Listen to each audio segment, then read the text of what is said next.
Stereo isomerism में दो isomers थे, दो आइसोमेरिज्म के टाइप थे, एक ज्योमेट्रिकल एक ऑप्टिकल। ज्योमेट्रिकल में डबल बॉन्ड या साइक्लिक मॉलिक्यूल होगा तो हमें चेक करना है। ऑप्टिकल के लिए condition chirality of molecule, non super impossibility of a molecule on its mirror image. तो कुल मिलाकर के जो प्रॉब्लम बनती हैं वो इस तरह से बनती हैं कि टोटल ऑप्टिकल आइसोमर कितने हैं, उसके लिए हम एक सिंपल मदद लेते हैं कायरल कार्बन की। तो एक छोटी सी लिस्ट बता रहा हूं मैं आपको। इस छोटी सी लिस्ट की हेल्प से आपको काफी हद तक प्रॉब्लम करने को मिल जाएंगी। काफी हद तक का मतलब जितना आप कर सकते हो। अगर किसी में एक कायरल कार्बन है तब उसके दो ऑप्टिकल आइसोमर आपको डिसाइड करके बताने हैं, दो बताने हैं और ऑप्टिकल बताने हैं, ये दोनों। और ऑप्टिकल आइसोमर स्टीरियो आइसोमर तो होते ही हैं। ये दोनों जो होंगे आइसोमर एक दूसरे के इनेंशोमर्स होंगे।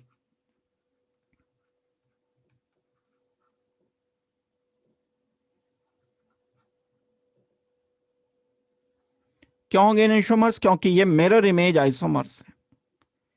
किसी मॉलिक्यूल में अगर सिंगल कायरल कार्बन है, सिर्फ एक आपने ढूंढा, सिर्फ एक कायरल कार्बन मिला, तो आप लिख दो कि उसके दो स्टीरियो आइसोमर, दो ऑप्टिकल आइसोमर बन सकते हैं। स्टीरियो भी कह सकते हो, ऑप्टिकल भी कह सकते हो, क्योंकि स्टीरियो आइसोमेरिज्म का ही एक पार्ट है ऑप्टिकल आइसोमेरिज्म। तो कई बार क्वेश्चन स्टीरियो आइसोमेरिज्म से आ जाता है, कई बार ऑप्टिकल आइसोमेरिज्म से आ जाता है। किसी मॉलिक्यूल में अगर दो कायरल कार्बन एटम प्रेजेंट हैं तो टू कायरल कार्बन जो हो सकते हैं वो दो तरह से हो सकते हैं। एक ये दोनों के दोनों सिमिलर कायरल हों। सिमिलर कायरल यानी जो चार ग्रुप पहले वाले कार्बन से लगे हैं वही चार ग्रुप दूसरे वाले कार्बन से लगे हैं। एग्जाम्पल के लिए यहां पर ए लिखा है, इधर बी लिखा है, इधर एक्स लिखा है। यहां पर ए लिखा है, यहां पर बी लिखा है, यहां एक्स लिखा है। अब आप चेक करो एक एक करके। इस कार्बन से, पहले कार्बन से ए लगा है, बी लगा है, एक्स लगा है और ये पूरा कार्बन वाला ग्रुप लगा है। चार ग्रुप लगे हुए हैं पहले कार्बन से। दूसरे कार्बन को चेक करो। दूसरे कार्बन से ए लगा हुआ है, बी लगा हुआ है, एक्स लगा हुआ है और ये एक पूरा ग्रुप वही लगा हुआ है जो कार्बन नंबर 1 से लगा हुआ था, कार्बन नंबर 2 से भी वही लगा हुआ है। वही चार ग्रुप हैं 2 पर भी, जो कार्बन नंबर 1 पर चार ग्रुप थे वही चार ग्रुप कार्बन नंबर 2 पर हैं। तब मैं इसे डेजिग्नेट कर दूंगा कि ये सिमिलर कायरल कार्बन एटम्स हैं।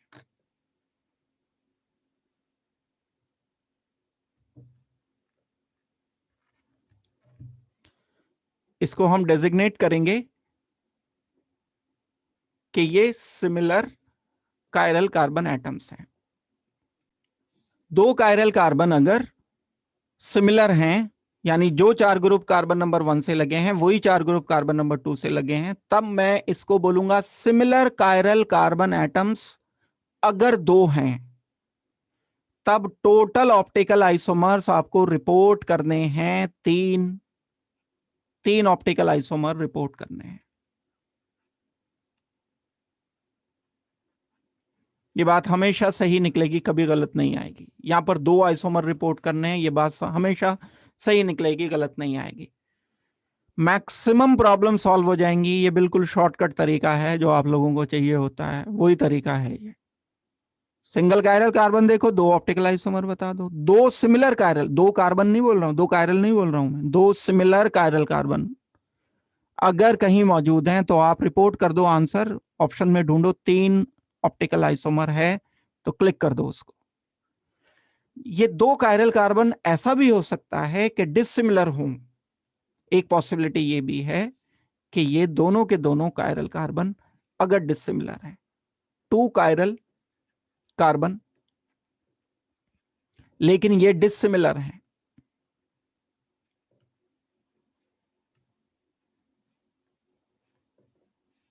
डिसिमिलर का क्या मतलब है?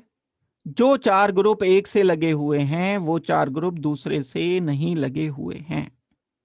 कुछ भी अंतर आ जाए, कहीं एक छोटा सा डिफरेंस भी आ जाएगा।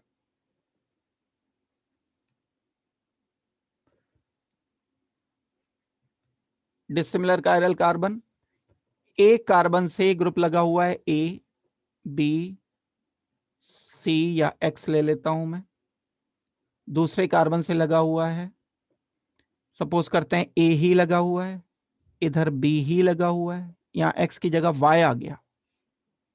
तो ये कार्बन से जो 4 ग्रुप लगे हुए हैं, इस कार्बन से वो 4 ग्रुप नहीं है, एक्स की जगह वाई आ गया ना। और अगर सारे ही डिफरेंट है फिर तो क्या ही बात है, फिर तो कोई इशू ही नहीं है। मान लो A B C X Y Z, फिर तो सारे ही अलग हो गए, फिर भी इसी कैटेगरी में आएगा। अगर दो डिसिमिलर कायरल कार्बन एटम्स किसी मॉलिक्यूल में मौजूद हैं, तब टोटल ऑप्टिकल आइसोमर आपको रिपोर्ट करने हैं 4 ऑप्टिकल आइसोमर्स।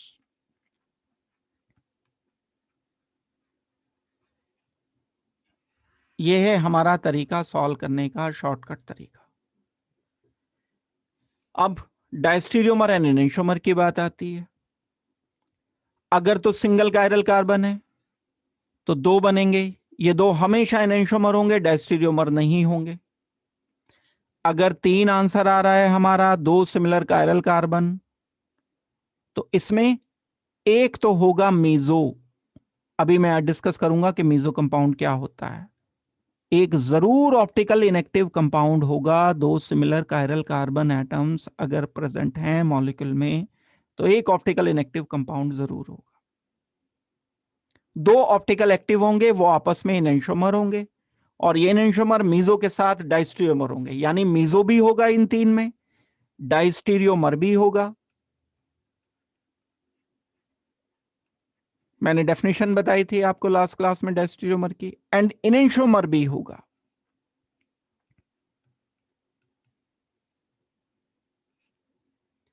जब 2 कायरल कार्बन डिसिमिलर होते हैं तो ऐसे केस में टोटल 4 ऑप्टिकल आइसोमर हमें मिलेंगे, लेकिन इन 4 में कोई मीजो नहीं होगा, चारों के चारों ऑप्टिकल एक्टिव होंगे।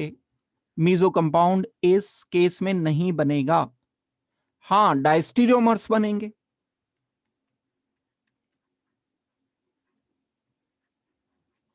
एंड एनेंटियोमर्स बनेंगे।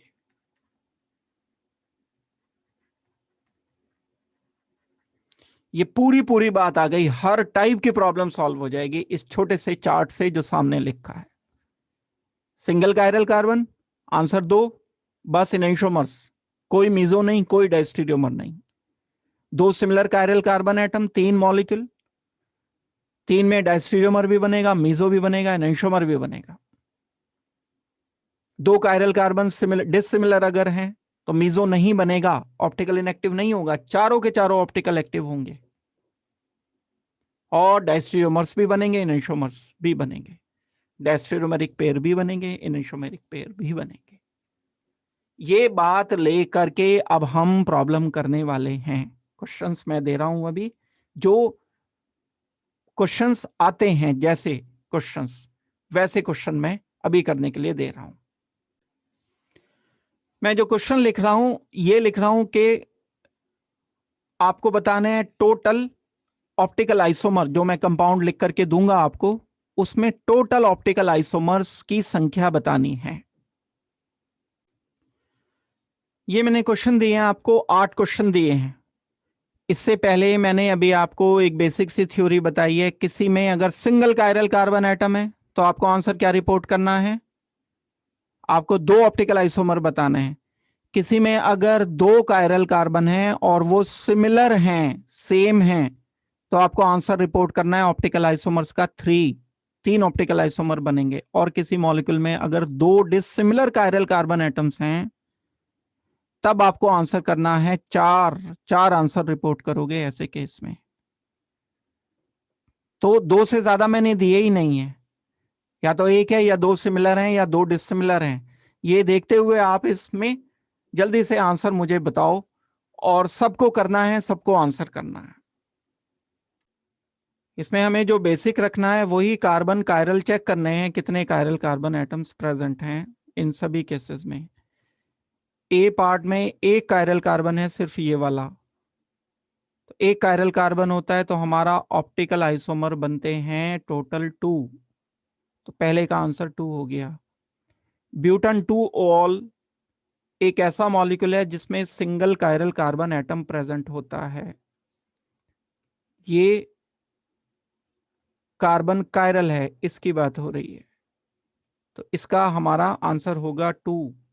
सिंगल कायरल कार्बन में तो आंसर हमेशा 2 ही आता है। दो ऑप्टिकल आइसोमर या दो स्टीरियो आइसोमर भी करेक्ट है। भाई ऑप्टिकल आइसोमर ही तो स्टीरियो आइसोमर हैं, ज्योमेट्रिकल तो इसमें बनेंगे ही नहीं। अगर ज्योमेट्रिकल भी बन रहे होते तो आप स्टीरियो में ऐड कर रहे होते, यहां नहीं आएगा। यहां ज्योमेट्रिकल एंड स्टीरियो, स्टीरियो इस केस में सिस ट्रांस भी बन सकते हैं, तो मैं यहां ऑप्टिकल अलग रखूंगा एंड स्टीरियो अलग रखूंगा, क्योंकि स्टीरियो में मुझे सिस ट्रांस भी शामिल करना पड़ेगा। तो बड़ी सिंपल सी बात क्या बनती है, जहां ज्योमेट्रिकल नहीं बनने के चांस हैं वहां ऑप्टिकल आइसोमर को आप स्टीरियो आइसोमर भी बोल सकते हो। ऐसा क्वेश्चन आ जाता है, आपसे पूछ लेते हैं स्टीरियो आइसोमर। लेकिन जहां ज्योमेट्रिकल भी बन सकते हैं वहां स्टीरियो आइसोमर बनाने के लिए ज्योमेट्रिकल प्लस ऑप्टिकल करने पड़ेंगे।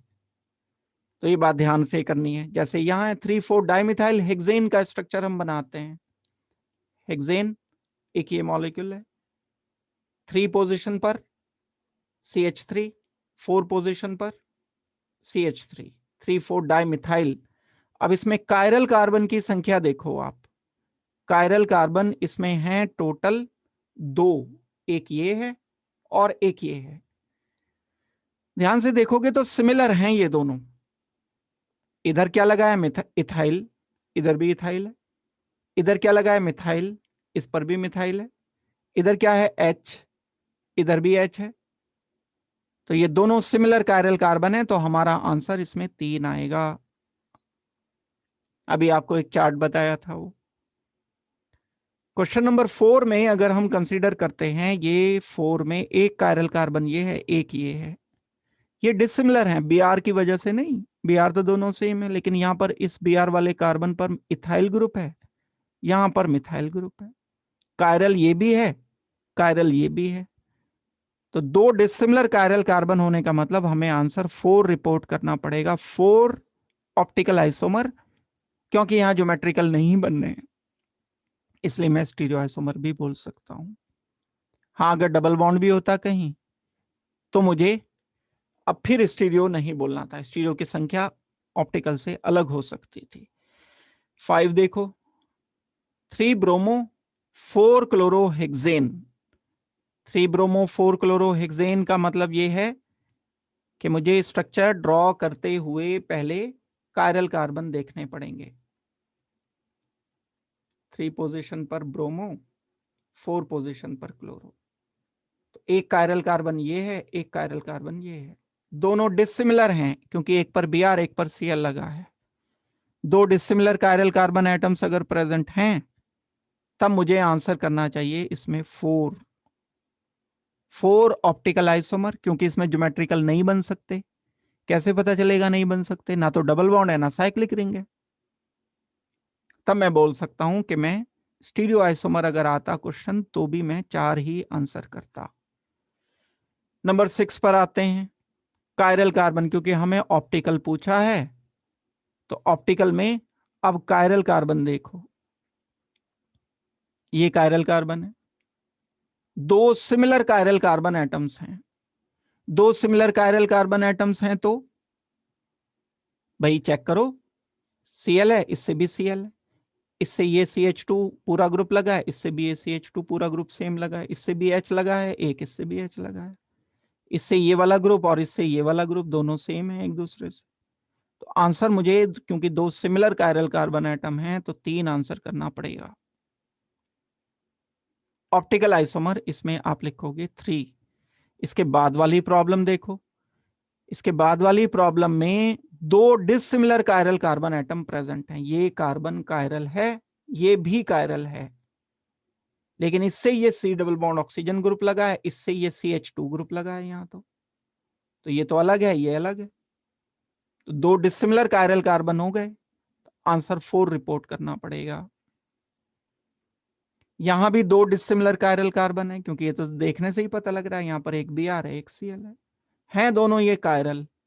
तो मुझे आंसर करना पड़ेगा यहां 4। ये तरीका है सॉल्व करने का। ये बात अगर ये 7-8 प्रॉब्लम जो सामने लिखी हैं बहुत सीख लेते हो तो बहुत स्ट्रॉन्ग चांसेस हैं कि ऑप्टिकल आइसोमेरिज्म में मिलती जुलती सी प्रॉब्लम, बस हम इसे पोजिशनल से स्ट्रक्चरल से कई बार रिलेट करके दे सकते हैं। देखो पोजिशनल से कैसे इसे रिलेट करेंगे, स्ट्रक्चरल आइसोमर से किस तरह से हम रिलेट कर सकते हैं। एक क्वेश्चन मैं मिक्स करके दे रहा हूं, क्योंकि हमने पहले स्ट्रक्चरल आइसोमर्स पढ़ लिए थे। अब स्ट्रक्चरल आइसोमर्स को ऑप्टिकल से किस तरह से मिक्स करके दिया जाता है, वो बात मैं अभी एडिशनल आपको बता। ये जो क्वेश्चन दिया गया है आपको, हमें एक मॉलिक्यूलर फॉर्मूला दिया है C4H9Cl, उसके सारे पॉसिबल आइसोमर बनाने हैं आपको, लेकिन उसमें स्टीरियो भी शामिल करने हैं। ये क्वेश्चन है। तो जब कभी ऐसी प्रॉब्लम आती है जैसी सामने लिखी है ये प्रॉब्लम, जब कभी ऐसी प्रॉब्लम आपको दी जाती है तो ये दूसरे नंबर पर करो स्टीरियो को, बाद में सोचेंगे। पहले सारे पॉसिबल स्ट्रक्चरल आइसोमर्स लिख लो, फिर उसमें हम इंक्लूड कर लेंगे बाद में हर एक को देखकर। तो ये बिल्कुल एक टाइप की प्रॉब्लम है। ऐसी प्रॉब्लम आए तो पहले नंबर पे स्टीरियो सोच लो कि हमें पता ही नहीं, पहले सिर्फ सारे स्ट्रक्चरल आइसोमर्स लिख लो। C4H9Cl के स्ट्रक्चरल आइसोमर्स लिखने पड़ेंगे पहले। 4 कार्बन की चेन है, 1 2 3 4, और चौथे कार्बन पर Cl लगा है। 4 कार्बन की चेन है, तीसरे कार्बन पर Cl लगा है। इस बार मैं 3 कार्बन की चेन लेकर और इस वाले कार्बन पर Cl लगा देता हूं। 1 2 3 4, 4 कार्बन हो गए, एक Cl हो गया। 3 कार्बन की चेन में मिथाइल साइड में रखते हुए Cl ब्रांच पर बीच में भी लिखा जा सकता है। ये आंसर आया मेरा स्ट्रक्चरल आइसोमर का, नंबर 1, नंबर 2, नंबर 3, नंबर 4। अगर क्वेश्चन ये होता कि इसके टोटल स्ट्रक्चरल आइसोमर्स लिखो तो आप 4 लिखते, लेकिन अब ये बीच में एक स्टीरियो भी ऐड करना है। तो जब सारे स्ट्रक्चरल आइसोमर्स लिख चुको तब आप स्टीरियो पर आ जाओ। पहले वाला, इसमें कोई कायरल कार्बन नहीं है, ना डबल बॉन्ड है ना रिंग है, तो ना ज्योमेट्रिकल बनाएगा ना ऑप्टिकल बनाएगा, एक ही काउंट करोगे इसे आप। दूसरे वाले में ये कार्बन जिससे क्लोरीन लगा है ये कायरल है। जब कायरल कार्बन हो जाता है तो हम 2 क्लोरोब्यूटेन के 2 ऑप्टिकल आइसोमर काउंट करेंगे। कौन से वो 2 होंगे? डेक्स्ट्रो रोटेटरी 2 क्लोरोब्यूटेन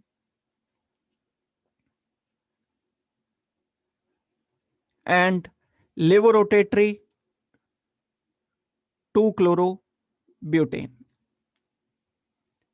यानी मैं इसको सेकेंड स्ट्रक्चर को 2 गिनूंगा, एक नहीं गिनूंगा। ये कौन से आइसोमर्स हैं? एक दूसरे के इनेंशियोमर्स। ऑप्टिकल तो हो ही गए, स्टीरियो तो हो ही गए, मिरर इमेज आइसोमर भी बोल सकते हो, स्टीरियो आइसोमर भी बोल सकते हो। थर्ड में कोई कायरल कार्बन नहीं है, ना तो पहला है ना दूसरा है ना तीसरा है, तो इसको एक ही गिना जाएगा। फोर्थ में कोई कायरल कार्बन नहीं है, इसको एक गिना जाएगा। अब इंक्लूडिंग स्टीरियो आइसोमर गिनती कर लो, 1 और 2 3 और 1 4 और 1 5। तो हमारा आंसर स्टीरियो आइसोमर समेत इस मॉलिक्यूलर फॉर्मूला से टोटल 5 आइसोमर बन पाएंगे। ये होगा आंसर। अप्रोच मैंने बता दी, अगर यहां गलती नहीं करोगे तो फिर ज्यादातर चांस सही करने के। ऐसा अगर कोई क्वेश्चन दिया जाए तो पहले सिर्फ फोकस अपना सारा स्ट्रक्चरल आइसोमर, जल्दी जल्दी में क्या होता है कि लिखते लिखते सोच रहे हो स्टीरियो आइसोमर, अब वो स्ट्रक्चरल कम बना दिए, स्ट्रक्चरल ही कम बना दिए तो स्टीरियो सही भी बना दिए तो आंसर तो गलत आएगा फिर। तो पहला फोकस, ये बड़ी प्रॉब्लम है, ये स्ट्रक्चरल स्टीरियो दोनों को मिला करके दी गई है, सारा आइसोमेरिज्म घुमा रखा है इसमें। तो इसमें बस ये चेंज होगा, मॉलिक्यूलर फॉर्मूला वेरी करता चला जाएगा। ये तो मैंने एक प्रॉब्लम दी, यहाँ कुछ और लिख करके दे दूं सेम, बाकी ये लाइंस जो कि तू रहे। तो आपको पहले स्ट्रक्चर लिखने हैं, यही मैं दे देता हूं। मान लो C4H8Cl2,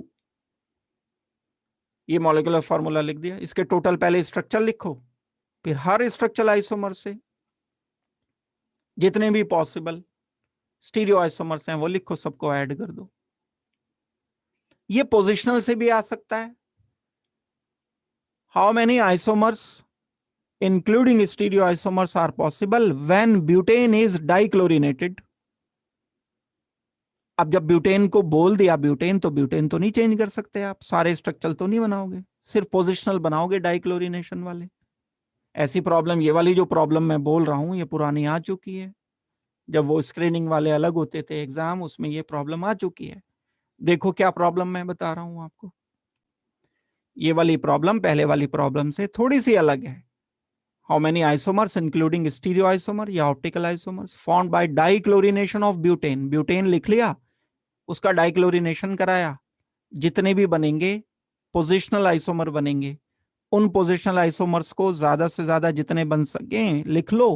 हर पोजिशनल आइसोमर के ऑप्टिकल आइसोमर जितने बनेंगे लिखकर सबका एडिशन कर दो। ये हमारा तरीका है सॉल्व करने का। तो पहला स्टेप इसमें क्या होगा? स्टेप 1 क्या करना पड़ेगा? राइट ऑल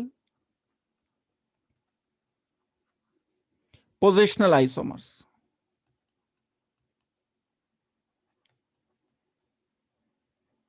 किसके बनाने? ब्यूटेन का डाइक्लोरिनेशन करते हैं। जब ब्यूटेन क्या है? CH3 CH2 CH2 CH3, 2 chlorine insert किए हमने इसमें। कितने कंपाउंड बन सकते हैं? पहली बात तो ये है।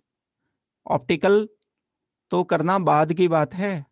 ऑप्टिकल करने के लिए तो क्वालिफाई करना पड़ेगा कि आप पोजिशनल सही बता दो इसके टोटल कितने बने।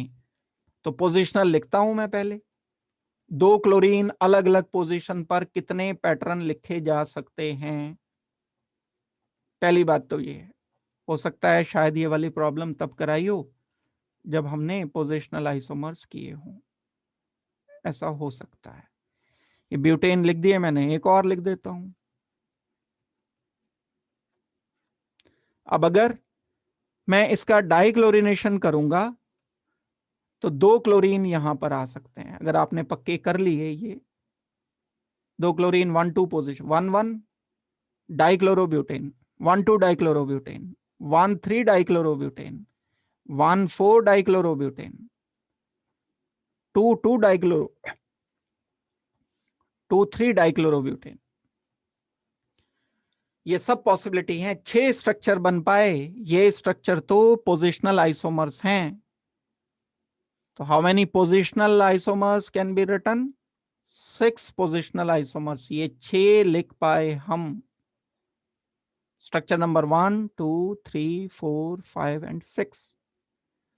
अब इन हर एक में कायरल कार्बन की तलाश कर लो ताकि ऑप्टिकल आइसोमर बता सको, स्टीरियो आइसोमर बता सको। भाई ज्योमेट्रिकल तो बन नहीं सकते, डबल बॉन्ड तो है नहीं इसमें, साइक्लिक रिंग तो है नहीं, तो ऑप्टिकल ही बनेंगे। तो स्टीरियो आइसोमर को यहां मैं ऑप्टिकल बोल सकता हूं बिल्कुल। तो अब मैं इसमें कायरल कार्बन की तलाश कर रहा हूं। चलो निकल पड़े तलाश करने में। पहले में कोई कायरल कार्बन नहीं है, एक स्ट्रक्चर काउंट होगा, ये ओनली 1। दूसरे में कायरल कार्बन की संख्या 1 है, ये तो नहीं है, CH2 है, ये तो यहां CH2 है, यहां CH3 है, ये CH CH2Cl। कायरल कार्बन की संख्या यहां पर है 1 सेकंड स्ट्रक्चर में, तो हमें आंसर लिखना पड़ेगा 2। थर्ड स्ट्रक्चर में कायरल कार्बन की संख्या फिर 1 है, Cl ये पूरा ग्रुप, CH3H, यहां भी हमें 2 मानने पड़ेंगे इनको। फोर्थ स्ट्रक्चर में कायरल कार्बन की संख्या 0 है, कोई कायरल कार्बन नहीं है, CH2Cl CH2 CH2 CH2Cl, तो हमें इसे 1 मानना पड़ेगा। बस ये जो सामने लिखा है स्ट्रक्चर यही है, इसका कोई ऑप्टिकल आइसोमर नहीं बन रहा है। फिफ्थ स्ट्रक्चर में कायरल कार्बन की संख्या कोई नहीं है, 0 है फिफ्थ में, तो हमें इसको 1 मानना पड़ेगा। सिक्स्थ स्ट्रक्चर में, ये वाला जो छठा स्ट्रक्चर है, इसमें कायरल कार्बन की संख्या 2 है। 2 आते ही एक क्वेश्चन मार्क फिर लग जाता है हमारे सामने कि ये 2 सिमिलर हैं या डिसिमिलर हैं। तो ध्यान से देखोगे तो 2,3 डाइक्लोरोब्यूटेन है, तो ये सिमिलर कायरल कार्बन एटम्स हैं, तो इसको मुझे 3 काउंट करना पड़ेगा। 3 काउंट करोगे, सबका टोटल कर दो उठा के। कैसे? 3, 4, 5, 6, 7, 8, 9, 10 टोटल स्टीरियो आइसोमर समेत अगर मुझे ये आइसोमर बताने टोटल, तो हमारा आंसर आएगा 10 इंक्लूडिंग स्टीरियो आइसोमर्स। कोई अप्रोच से बाहर प्रॉब्लम नहीं है, यहीं कहीं कहीं ऐसा थोड़ी है कि हर एक का ड्रॉ करना है, कुछ करना है। वो तो बस ये 6 स्ट्रक्चर ड्रॉ करने में जितना टाइम लगेगा, जिसे प्रैक्टिस होगी वो मुश्किल से 20 सेकंड में 6 स्ट्रक्चर लिखते ही देखते ही कायरल साथ के साथ लिखे और आंसर 10 कर दिया, टोटल समेशन कर लिया सबका। ये होगा हमारा तरीका सॉल्व करने का। मॉलिक्यूलर फॉर्मूला से आया तो सारे स्ट्रक्चर लिखो पहले। ये मॉलिक्यूलर फॉर्मूला से नहीं है, तो ब्यूटेन से दिया है, ब्यूटेन को नहीं चेंज कर सकते ना अब आप, तो ब्यूटेन को नहीं चेंज कर सकते, तो सारे के सारे पहले पोजिशनल आइसोमर्स लिखने चाहिए। ये जो मेन वे है करने का, प्रॉब्लम को सॉल्व करने का, वो मैंने बताया आपको। ये जो तरीका है वो तरीका प्रॉब्लम सॉल्व करने का मैंने डिस्कस किया। अब और भी क्वेश्चन तो खैर बहुत बनते हैं इसमें स्टीरियो आइसोमेरिज्म में, लेकिन इस टाइप के क्वेश्चन की प्रायोरिटी के साथ आप प्रैक्टिस करो। इस टाइप के जो क्वेश्चंस हैं ये पहले नंबर पर, मुश्किल से मुश्किल अगर आए तो बस यहां तक पहुंचेंगे, इस टाइप पर पहुंचेंगे। बाकी वरना पहले कायरल कार्बन की संख्या निकालना सीखो। कायरल कार्बन पता चल गया तो हर कायरल कार्बन से कितने, 1 से कितने, 2 सिमिलर से कितने, 2 डिसिमिलर से, फिर मॉलिक्यूल देकर, मॉलिक्यूल भी आईयूपीएसी नेम से मैंने क्वेश्चन दिए हैं। आईयूपीएसी नेम से क्योंकि उसमें एडिशनल आ जाती है ना, जिसे आईयूपीएसी नेम भी आते हैं वही कर पाएगा, तो आईयूपीएसी नेमिंग से स्टार्ट करके करना होगा।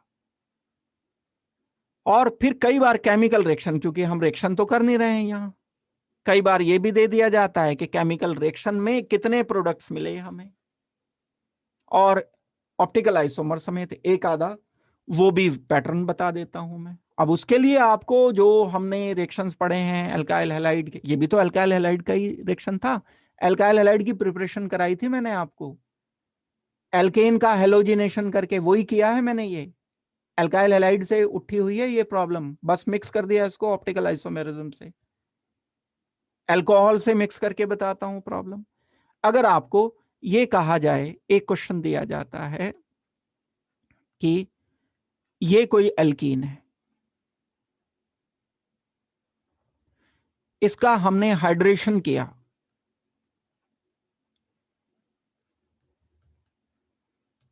हाइड्रेशन करने पर टोटल आइसोमर्स कितने बने, इंक्लूडिंग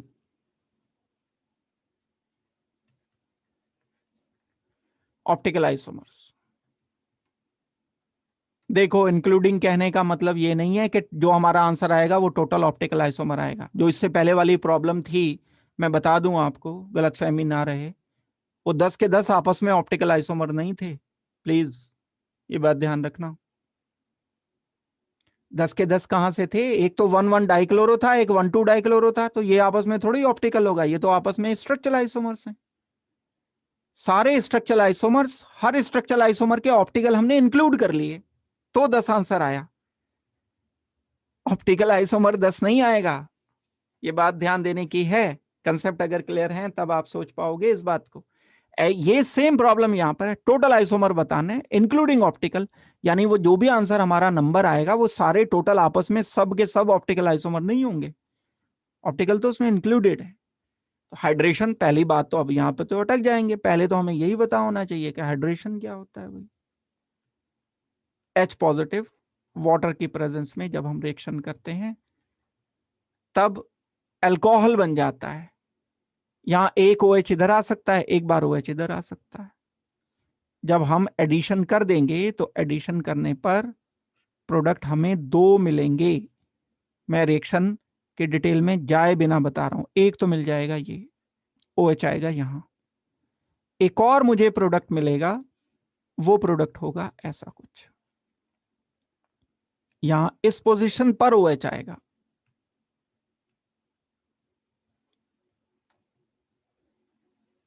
इस पोजीशन पर अगर OH आ गया और इस पोजीशन पर आया तो ये दोनों एक दूसरे के पोजिशनल यानी आइसोमर्स तो हैं ही। इसको मैं क्या बोलूंगा, पेंटन 3 ऑल 1 2 3 4 5, पेंटन 3 ऑल, पेंटन 2 ऑल 1 2 3 4 5। ये दोनों आइसोमर्स हैं बिल्कुल एक दूसरे के, मॉलिक्यूलर फार्मूला सेम है, स्ट्रक्चर डिफरेंट है। इसमें कोई कायरल कार्बन नहीं है पहले वाले में, तो इसको तो एक ही काउंट करूंगा मैं। इसमें एक कायरल कार्बन आ गया, एक कायरल कार्बन आने पर मैं इसे 2 काउंट करूंगा, तो टोटल हमारा आंसर 3 है। क्या बता रहा था मैं, ये 3 के 3 आपस में ऑप्टिकल आइसोमर नहीं है। 3 आइसोमर हैं, उसमें ब्यूटन 2 ऑल ऐसा है जिसके 2 ऑप्टिकल आइसोमर बन रहे हैं।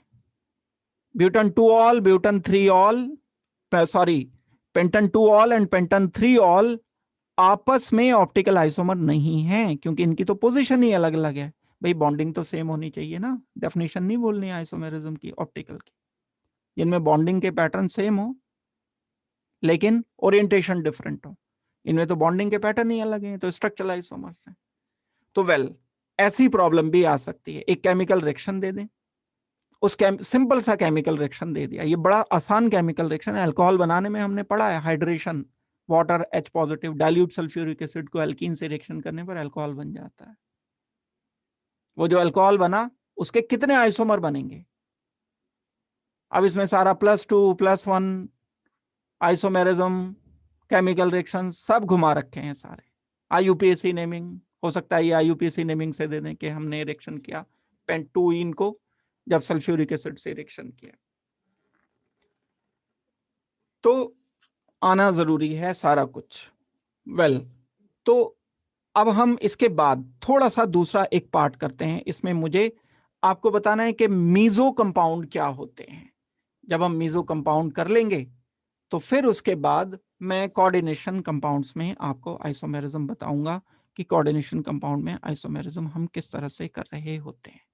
एक वर्ड आता है मीजो कंपाउंड्स। ये अभी जैसे मैंने अभी बताया था कि 2 सिमिलर कायरल कार्बन अगर हैं तो 3 आइसोमर बनते हैं, उसमें एक मीजो होता है। तो ये क्या चीज है मीजो? मीजो एक ऐसा ऑप्टिकल आइसोमर होता है जो ऑप्टिकल इनएक्टिव होता है। हमने डिस्कस किया था कि ऑप्टिकल आइसोमर जरूरी नहीं कि सारे के सारे ऑप्टिकल एक्टिव हों, ज्यादातर वो ऑप्टिकल एक्टिव होते हैं, लेकिन कभी कभी ऑप्टिकल इनएक्टिव भी होते हैं।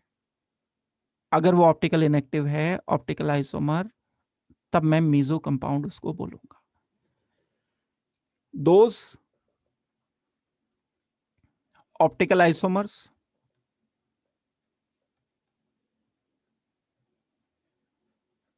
which are optically inactive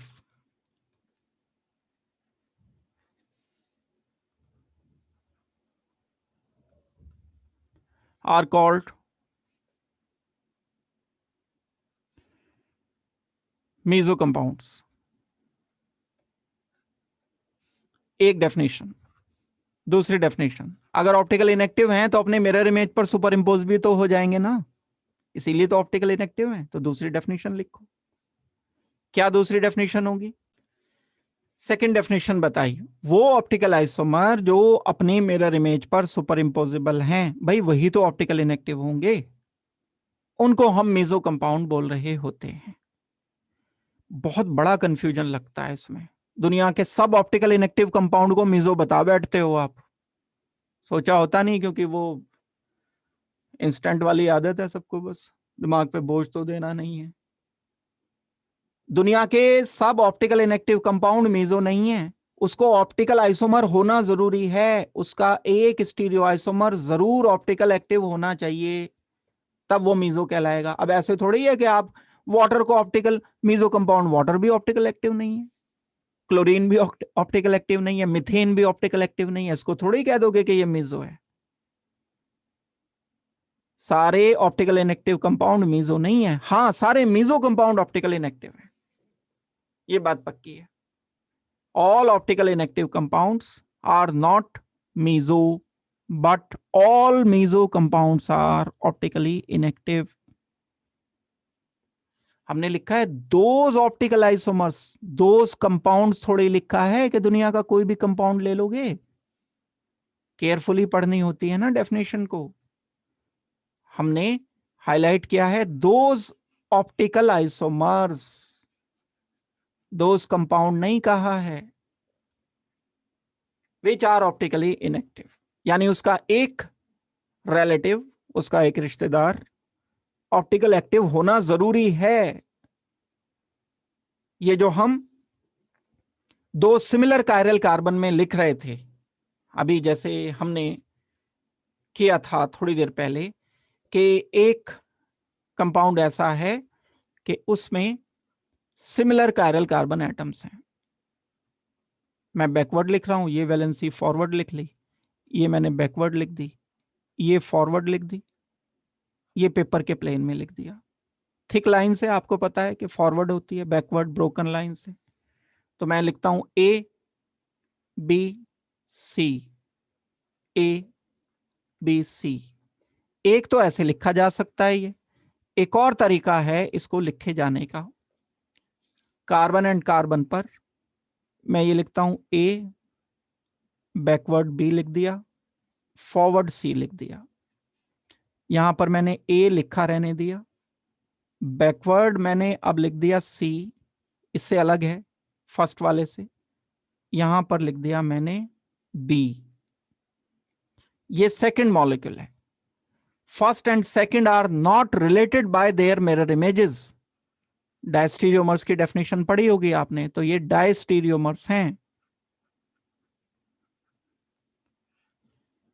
अब इनकी ऑप्टिकल एक्टिविटी देखना चाहते हैं हम, क्या ये दोनों ऑप्टिकल एक्टिव हैं या कोई सा एक ऑप्टिकल एक्टिव है? तो बिल्कुल देखो। कैसे देखोगे? हम इसका मिरर इमेज बनाएं, बना लो मिरर इमेज, उठा करके उस पर सुपर इंपोज करो, हो जाएगा, बिल्कुल होगा, क्यों नहीं होगा। ए, ये बैकवर्ड बी है, फॉरवर्ड सी है। इस पूरे मॉलिक्यूल को उठाओ और इस पर सुपर इंपोज कर दो, भाई आइडेंटिकली लिखा है, कुछ भी फर्क नहीं है, हो जाएगा सुपर इंपोज। तो इसमें दो कायरल कार्बन होने के बावजूद भी ऑप्टिकल इनएक्टिव है।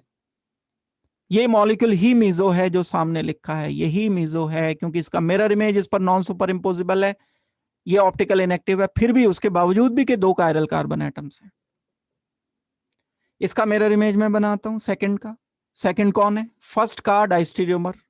क्यों डायस्टीरियोमर है? डायस्टीरियोमर किसे कहते हैं?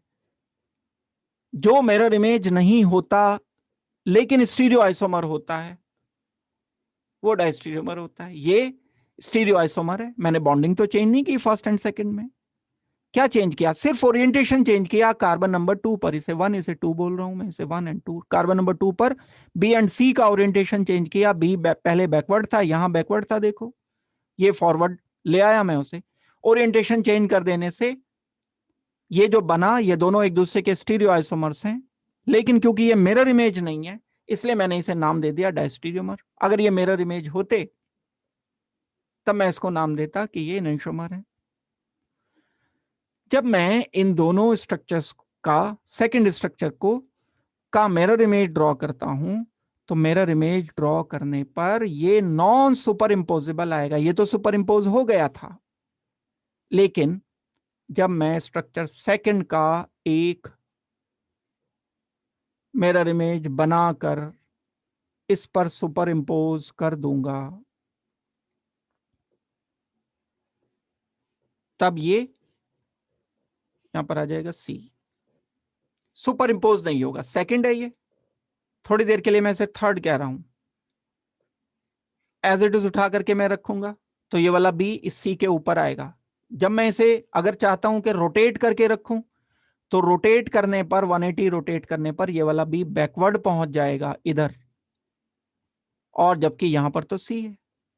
किसी भी तरह से सुपर इंपोज होने वाला नहीं है, ये दोनों सेकंड एंड थर्ड अलग अलग हैं, क्योंकि सुपर इंपोज नहीं हुआ तो अलग अलग है। और ऑप्टिकल एक्टिव भी है। क्यों ऑप्टिकल एक्टिव है? क्योंकि नॉन सुपर इंपोजेबल मिरर इमेजेस एक दूसरे के ऊपर जो होती हैं वो ऑप्टिकल एक्टिव होते हैं। तो अगर ये डेक्स्ट्रो रोटेटरी है तो ये लेवो रोटेटरी होगा। तो मैं इन दोनों को क्या बोलूंगा? Second and third are enantiomers.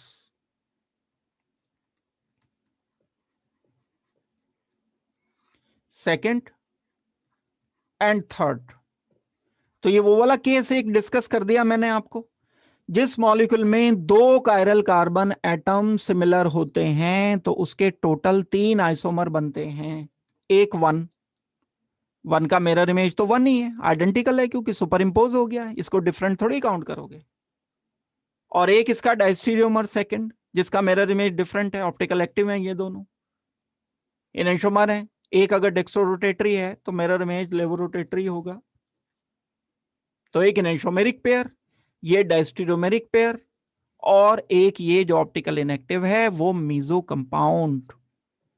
क्या है मीजो कंपाउंड? दोबारा से सोचो। अब है तो ये इसका स्टीरियो आइसोमर ना, सेकंड का स्टीरियो आइसोमर है फर्स्ट, लेकिन है ऑप्टिकल इनएक्टिव। क्योंकि ऑप्टिकल इनएक्टिव है इसलिए हम इसको मीजो बोल रहे होते हैं। मीजो कंपाउंड वो होते हैं जो ऑप्टिकल इनएक्टिव हैं लेकिन वो स्टीरियो आइसोमर भी हैं, उनका कोई स्टीरियो आइसोमर ऑप्टिकल एक्टिव है। ये एक वे बताया मैंने, इसमें किसी को डाउट है तो जल्दी से मुझे बता दो, ऑन कर दो माइक और मुझे बता दो। एक टर्म होता है प्लेन ऑफ सिमेट्री। ये प्लेन ऑफ सिमेट्री की मदद से हम मीजो कंपाउंड जांच लेते हैं। ऑलमोस्ट सभी कंपाउंड में जिनमें प्लेन ऑफ सिमेट्री प्रेजेंट है वो मीजो होते हैं। अभी मैं बताऊंगा आपको कि प्लेन ऑफ सिमेट्री क्या होता है। जिन कंपाउंड में भी प्लेन ऑफ सिमेट्री प्रेजेंट होगा वो कंपाउंड मीजो होगा। ये बात ऑलमोस्ट ठीक है, 99.9% ठीक है ये बात। कुछ एक एक्सेप्शंस हैं इसके मौजूद। तो ज्यादातर प्रॉब्लम तो आप सॉल्व कर ही पाओगे क्योंकि हमें इसके लिए उतना टाइम नहीं है। एलिमेंट ऑफ सिमेट्री होता है पूरा, 3 होते हैं वो, point of symmetry, axis of symmetry, plane of symmetry, वो सारे करने के बाद। लेकिन अभी इस लेवल तक, जिस लेवल तक आप कर रहे हो या मेंस लेवल तक, नीट लेवल तक, वो चीजें अप्लाई करके नहीं मीजो कंपाउंड पूछा जाएगा। सिर्फ प्लेन ऑफ सिमेट्री वो तो मैं इसलिए बता रहा हूं ताकि आपको चेक करना आ जाए। अगर हम कोई ऑब्जेक्ट लेते हैं, एक कोई ऑब्जेक्ट लिया मैंने, मान लो एक मैंने क्यूब बना दिया, ऑब्जेक्ट की बात करते हैं हम, मॉलिक्यूल की बात ही नहीं करते। अब इस ऑब्जेक्ट को मैं बाइसेक्ट करता हूं बीच से, यहां से मैंने बाइसेक्ट कर दिया और इस पर एक प्लेन रख दिया, एक प्लेन से इसको बाइसेक्ट किया, आधा इधर रह गया ये क्यूब, आधा इधर रह गया। तो अगर ये प्लेन कोई ऐसा प्लेन है कि ये इस ऑब्जेक्ट को 2 मिरर इमेज हाफ्स में डिवाइड कर रहा है, यानी जब ये क्यूब आधा आधा हो गया, आधा इधर हो गया, आधा इधर हो गया, तो ये दोनों एक दूसरे के मिरर इमेज आ जाएं, तो ऐसे प्लेन को बोला जाएगा कि ये प्लेन ऑफ सिमेट्री है। जैसे स्फेयर लो आप, बॉल है, आप इसको बिल्कुल बीच से बाइसेक्ट करते हुए एक प्लेन रखो, यहां एक ऐसा प्लेन रखो कि अगर उस प्लेन पर मिरर में रख दूं तो ये आधा स्फेयर दूसरे आधे स्फेयर का मिरर इमेज नजर आएगा, तो मैं इस प्लेन को बोल दूंगा प्लेन ऑफ सिमेट्री। अब कहां नहीं होगा प्लेन ऑफ सिमेट्री? इस बॉल में ये प्लेन ऑफ सिमेट्री नहीं है। क्यों नहीं है? क्योंकि ये वाला छोटा पार्ट रह गया, ये वाला बड़ा पार्ट है, ये यहां पर ये और ये एक दूसरे के मिरर इमेज नहीं है। लेकिन अगर कोई बॉल है, मैं इसको यहां बिल्कुल बीच से बाइसेक्ट करता हूं इसके सेंटर से, तब आधा पार्ट दूसरे आधे पार्ट का मिरर इमेज है, तो ये वाला प्लेन ऑफ सिमेट्री कहलाएगा। तो मॉलिक्यूल को बाइसेक्ट करते हुए एक ऐसा प्लेन अगर हम खींच देते हैं जिससे अगर जिस पर मिरर रख दिया जाए तो मॉलिक्यूल का आधा पार्ट दूसरे आधे पार्ट का मिरर इमेज नजर आ जाए। तो जैसे क्यूब ही है, क्यूब में कई सारे प्लेन ऑफ सिमेट्री होते हैं, एक थोड़ी ही होता है, बहुत सारे इसमें प्लेन ऑफ सिमेट्री प्रेजेंट होते हैं क्यूब के अंदर। एक तो बिल्कुल बीच से फेस के बिल्कुल बीच से आप बाइसेक्ट कर दो, और एक डायगोनल से भी बाइसेक्ट कर सकते हो, ऐसे भी तो कर सकते हो, यहां से बाइसेक्ट कर दो। अगर बाइसेक्ट करते हुए अगर ये वाला प्लेन आप लेते हो, ये प्लेन ले लेते हो, तो ये भी प्लेन ऑफ सिमेट्री है। और आप यहां से इसको जो एक स्क्वायर है ऊपर, यहां से बाइसेक्ट करते हुए प्लेन रख देते हो नीचे, तो भी ये भी प्लेन ऑफ सिमेट्री है। ऐसे ही मॉलिक्यूल में भी प्लेन ऑफ सिमेट्री प्रेजेंट हो सकते हैं। एक यही वाला एग्जांपल जो मैंने अभी थोड़ी देर पहले लिखा था, ये दोबारा से लिखते हैं। कार्बन कार्बन, ए एंड ए, यहां पर मैं बैकवर्ड लिखता हूं बी एंड बैकवर्ड लिख देता हूं बी, फॉरवर्ड लिख देता हूं मैं सी, यहां फॉरवर्ड लिख देता हूं सी। मॉलिक्यूल को अगर मैं यहां ऐसे बाइसेक्ट करता हूं और यहां पर एक मिरर रख देता हूं बीच में, तो ये मिरर इमेज प्लेन ऐसा है, ए के सामने ए नजर आ रहा है, कार्बन के सामने कार्बन नजर आ रहा है, बी बैकवर्ड है, ये भी बी बैकवर्ड है, सी फॉरवर्ड है, ये भी सी फॉरवर्ड है, तो ये प्लेन ऑफ सिमेट्री है। ज्यादातर केसेस में ये बात बिल्कुल परफेक्ट है कि जिन मॉलिक्यूल में प्लेन ऑफ सिमेट्री प्रेजेंट होता है वो मॉलिक्यूल ऑप्टिकल इनएक्टिव मॉलिक्यूल होते हैं। ये बात एब्सोल्युटली ठीक नहीं है, लेकिन ज्यादातर मॉलिक्यूल के लिए ये बात करेक्ट है। जिन मॉलिक्यूल में प्लेन ऑफ सिमेट्री प्रेजेंट है वो मॉलिक्यूल ऑप्टिकल इनएक्टिव होंगे। अब जब कायरल कार्बन हम दो देख रहे हैं फिर भी ऑप्टिकल इनएक्टिव निकल रहा है, तो हम किस चीज से बच गए? हम सुपर इंपोजिशन चेक करने से बच गए। अगर मैंने देखा कायरल कार्बन है तो आप प्लेन ऑफ सिमेट्री ढूंढ लो, अगर प्लेन ऑफ सिमेट्री मिल गया तो आप कह दो कि कायरल कार्बन होने के बावजूद भी ये ऑप्टिकल इनएक्टिव है मॉलिक्यूल। लेकिन प्लेन ऑफ सिमेट्री ढूंढा और नहीं मिला, तो हम बोलेंगे कि ये मॉलिक्यूल ऑप्टिकल एक्टिव रहेगा। जिन मॉलिक्यूल में प्लेन ऑफ सिमेट्री एब्सेंट होता है वो मॉलिक्यूल ऑप्टिकल एक्टिव होते हैं।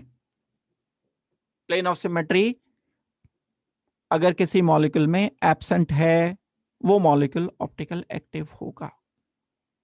ऑलमोस्ट सभी मॉलिक्यूल में ये बात एप्लीकेबल है। तो मीजो कंपाउंड में प्लेन ऑफ सिमेट्री प्रेजेंट होता है। एक ये बात मैंने जो बताई आपको इसलिए बताई क्योंकि मीजो कंपाउंड में जरूर प्रेजेंट होगा plane of symmetry in meso compound, क्योंकि मीजो तो ऑप्टिकल इनएक्टिव होते हैं ना, तो इसीलिए तो ऑप्टिकल इनएक्टिव कंपाउंड में प्लेन ऑफ सिमेट्री प्रेजेंट होगा। In meso compounds plane of symmetry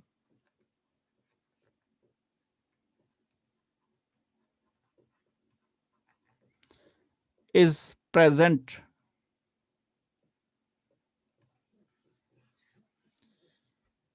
ये बात आपको अच्छी तरह से सीख लेनी है। डन हो गई बात ये? चलो और एडिशनल एक बात बताता हूं, हम इसी को बिल्कुल पूरा ही कर लेते हैं इस टाइप के प्रॉब्लम को। अब हम अगर ऑप्टिकल आइसोमेरिज्म को ही रिलेट करते हैं कुछ केमिकल रिएक्शन से, तो तीन टाइप की चीजें हैं जो रिलेट की जाती हैं। एक, ये जो वर्ड मैं यहां पर बोल रहा हूं आपको, एक होता है रेसिमाइजेशन,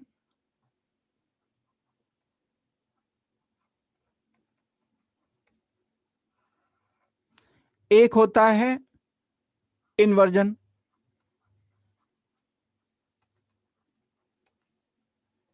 एक होता है रिटेंशन।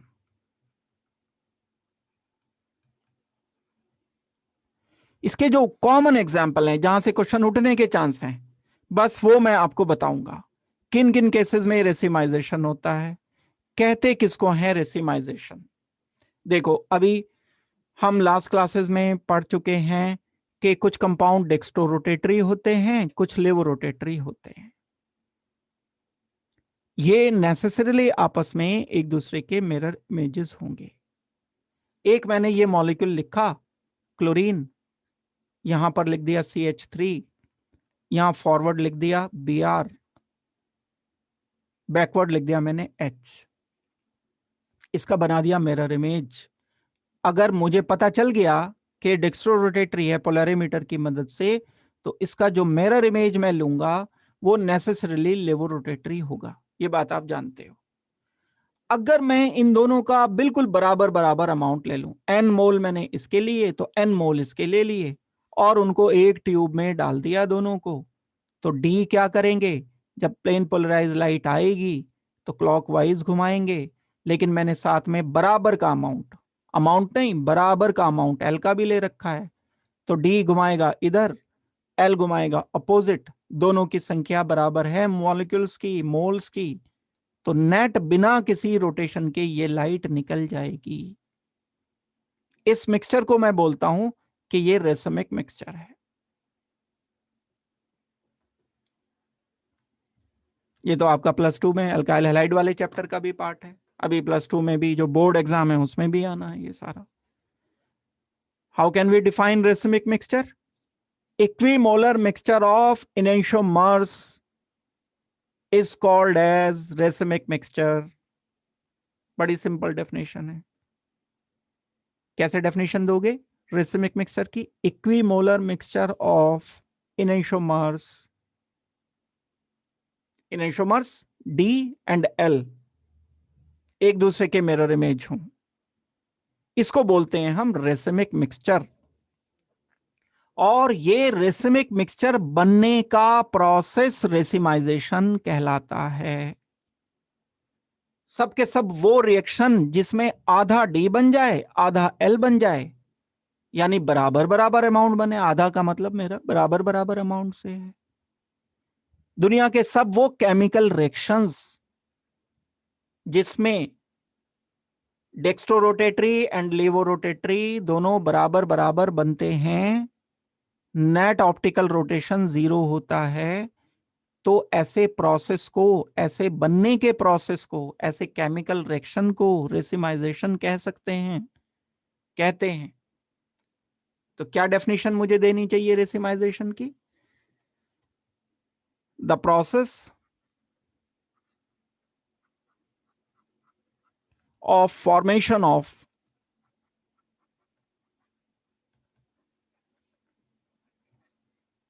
enantiomers।